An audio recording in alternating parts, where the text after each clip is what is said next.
नमस्कार दोस्तों, जैसे कि आप सबको पता है कि जो हमारे इनकम टैक्स के जो रूल है 2026 नोटिफाई हो चुके हैं। तो चलो अब इस वीडियो में हम जानते हैं कि जो न्यू इनकम टैक्स रूल 2026 है ये किन के लिए बेनिफिट लेकर आए हैं। तो सबसे पहले हम बात करते हैं आज की वीडियो में सैलरी वाले कि सैलरी वालों को इन रूल से क्या बेनिफिट होने वाला है। तो चलो वन बाय वन हम डिस्कस करके चलते हैं। सबसे पहले अगर आपके बच्चे हैं और आपको मिल रहा है अपने एम्प्लॉयर से कुछ अलाउंसेस जैसे कि children education allowances, hostel allowances या फिर वहाँ की एजुकेशन में आप फैसिलिटी लेते हैं, तो चलो देखते हैं कितना है।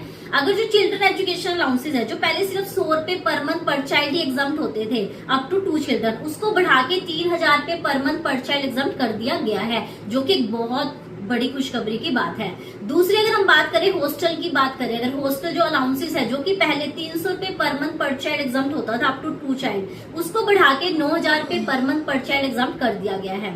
लाइकवाइज अगर हम बात करें एजुकेशन की, अगर आपके बच्चे एजुकेशन लेते हैं एम्प्लॉयर के खुद के स्कूल में जो कि पहले 1000 रुपए पर मंथ तक पर चाइल्ड एग्जाम होता था, उसको बढ़ाकर भी 3000 रुपए पर मंथ पर चाइल्ड एग्जाम कर दिया गया है। तो ये तो बात हुई चिल्ड्रंस की, अगर आपको इस तरह के अलाउंसेस मिलते हैं। अब हम बात करते हैं नॉर्मल और एम्प्लॉइज को किस तरह के बेनिफिट मिलते हैं। जैसे कि अगर हम फ्री मील की बात करें जो कि मात्र पहले 50,000 रुपए पर मील एग्जाम हुआ करती थी, उसको बढ़ाकर 200 रुपए पर मील एग्जाम कर दी गई है। नेक्स्ट हम बात करते हैं एचआरए की। हमें पता है कि एचआरए में क्या हुआ है, कुछ सिटीज है जिसको मेट्रो सिटीज की कैटेगरी में ऐड कर दिया गया है, जिसकी वजह से जो 50% एग्जाम्पशन का बेनिफिट भी इन सिटीज वालों को मिलेगा। अब हम बात करते हैं कौन सी सिटीज है। इसमें हमारे पास बैंगलोर, अहमदाबाद, पुणे और हैदराबाद वाली सिटीज यहाँ पर एंटर की गई है।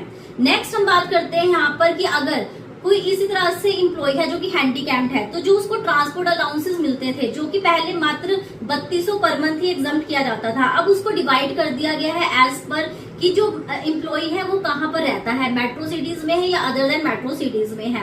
अगर तो वो है अदर देन मेट्रो सिटीज में तो उसका 8000 रुपए पर मंथ एग्जाम होगा, और होगा अगर वो मेट्रो सिटीज में तो वहाँ पे 15,000 रुपए पर मंथ एग्जाम किया जाएगा।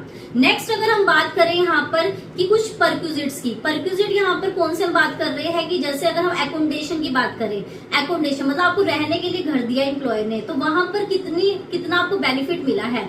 अगर वहां की पॉपुलेशन है 40 लाख से ज्यादा, मतलब मेट्रो सिटीज की बात कर रहे हैं, तो जहां पर पहले 15% ऑफ सैलरी पर टैक्स लगता था, अब उसको घटाकर 10% ऑफ सैलरी कर दिया गया है। अगर वहां की पॉपुलेशन 40 लाख से कम मतलब 15 से 40 के बीच में है, तो जहां पर वहां पर 10% ऑफ सैलरी पर टैक्स लगता था, अब वहां पर उसके अलावा 7.5% ऑफ सैलरी पर ही टैक्स लगेगा। तो अदर सिटीज जहां पर पहले 7.5% टैक्सेबल होता था, उसको घटाकर 5% ऑफ सैलरी पर टैक्स लगाया जा रहा है। तो देखा जाए तो बहुत सारे बेनिफिट्स आपको मिल रहे हैं अगर आपको इस तरह की एग्जाम्पशंस मिल